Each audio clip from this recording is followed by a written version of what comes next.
Got dreams of being a professional podcaster, but have no idea what you're doing? This is impossible. That's about to change. A new kind of school. Welcome to the Pod School Podcast. Hello and welcome to the show. Today I'm going to be talking about the magic of having a co-host and also the punish of having a co-host. It is not always a good idea to pair up with somebody for your show. Of course, this is going to depend entirely on your content. So if you're doing a comedy show, maybe just yapping into a microphone by yourself isn't going to work. You need somebody to bounce off.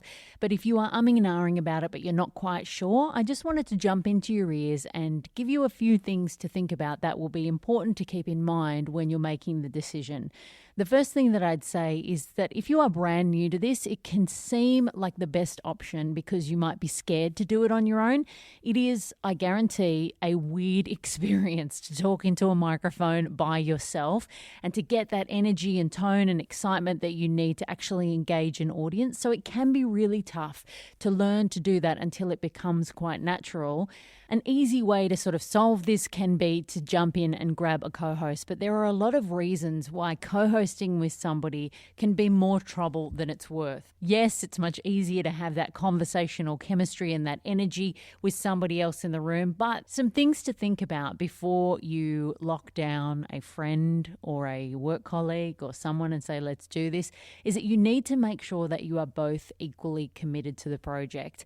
If this is a baby of yours and you are too frightened to do it on your own and so you're looking for somebody to jump in with, or you think you might be more motivated to do it if somebody else jumps on board, they have to have the same amount of passion for the project as you do. Otherwise, it is going to get real awkward and real uncomfortable real quick. You know, everybody wants to get involved in podcasting these days. So if you offer up the idea to a friend or a colleague, then chances are they're probably going to say yes because it's going to sound like a great idea. But the thing it's important to realize is that it often takes a long time to build an audience and to build a fan base. And you have to be sitting down in front of a microphone with somebody who looks across at you and says, I would do this whether we had listeners or not. You need somebody who is invested in the project and just wants to do it because they want to create something and they see the worth in doing this week in, week out. If it's taking you a long time to actually build your audience, it can be sometimes kind of soul destroying if you don't have that fire burning in your belly for what you are doing. The audience and the listeners will eventually come. It is a long-term game. Yes, there are some shows that flash into the scene and get heaps of listeners straight away, but those are the exception rather than the rule. So make sure you choose the right partner. It's just like bending down on one knee and asking someone to marry you.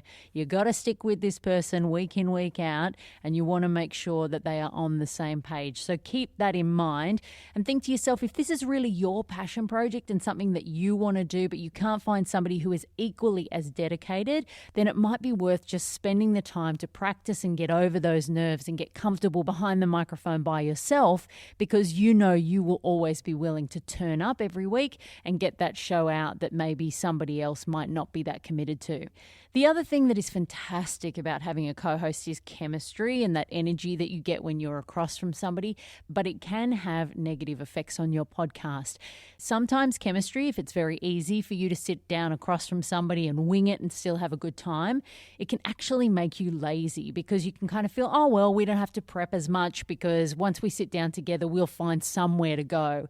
And that can often end up in a meandering show that doesn't necessarily go anywhere, that doesn't have the listener in mind, that often goes off on tangents and thinks very little about the person on the other end of the earbuds. So it's really important, if you do decide to have a co-host, that you make sure you maintain the discipline of doing a show. It's very easy to stick to a plan and make sure that you are always thinking about your audience and creating content for them when you are by yourself, but it's still really important when you're with somebody else not to get too caught up in the moment of being with them. Yes, you are still performing and trying to get them interested in what you're saying, but you must always have the audience in mind. So even though you're having a conversation with somebody, you're basically presenting that conversation to the people who are listening. So it's really important that you keep them at the top of your mind and don't get lost in the sort of magic and the joy of the moment. Save that stuff for the pub.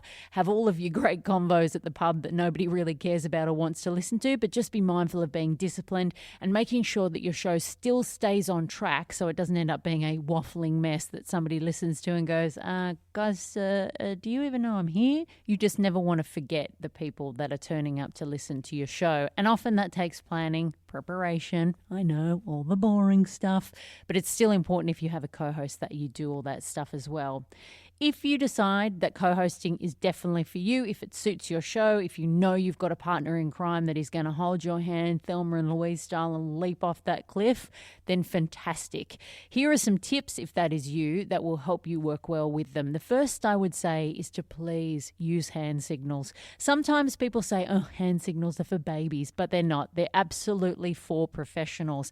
And in professional radio studios and any professional shows, you will always see people using hand signals because that's the way that you make it sound like a really easy back and forth conversation where nobody steps on anybody's toes and nobody talks over the top of each other, because you're basically signaling in the studio or in the podcast setup that you want to talk next or that you've got an idea, so that the person across from you can sort of get through the end of their thought without being run over, but also knowing that when they finish their point, they can pass the ball over to you.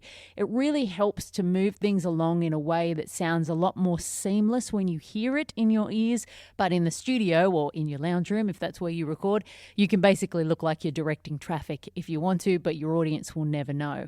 The other important thing is to please share the load. Nothing will get your blood boiling quicker than you doing every single thing for your podcast and your co-host just turning up.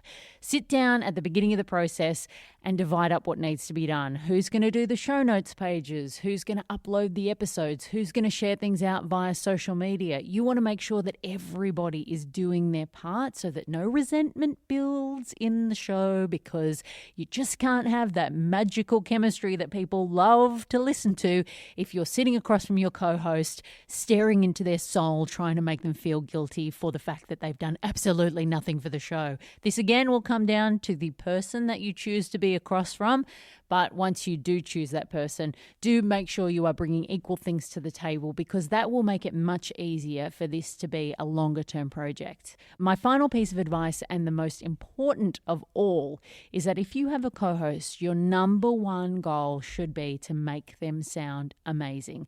If you have 2 people in a show or 3 people in a show, and everybody's individual goal is to make the other people in the room sound amazing and support them and keep the ball up in the air, then as a team, you can never lose. The show will always be good if you are always looking out for the people that you are with. Listeners love to hear people in their ears who clearly respect and love each other and enjoy being in a show together. And the only way that you get that happening is if you're looking out for the people that you do a show with. Your audience is going to smell a mile away if your MO is just to be the person that speaks the most on the podcast, or to get the most points across, or to have the last laugh all the time. It really isn't great to listen to if that is what you're coming to every show with. But if you are committed to the team win and realize that if somebody else gets the laugh or if somebody else makes the important point, then everybody wins as a whole, then your show will be so much better. And it'll also be a joy to work on, because who doesn't love working with other people where you go, you guys really dig what I do and you're supporting me. So it's a great way to make sure that the energy, the vibe, and the commitment to your show is the best it possibly can be if you are all looking out for each other. I hope that's helped you work out whether or not a co-host is right for you. You can check out the show notes page for this and all the other Pod School podcast episodes at podschoolpodcast.com. You can also sign up for my online podcasting course there, Pod School. Thanks so much for listening. I'll see you next week. And until then, happy podcasting. That's all for today.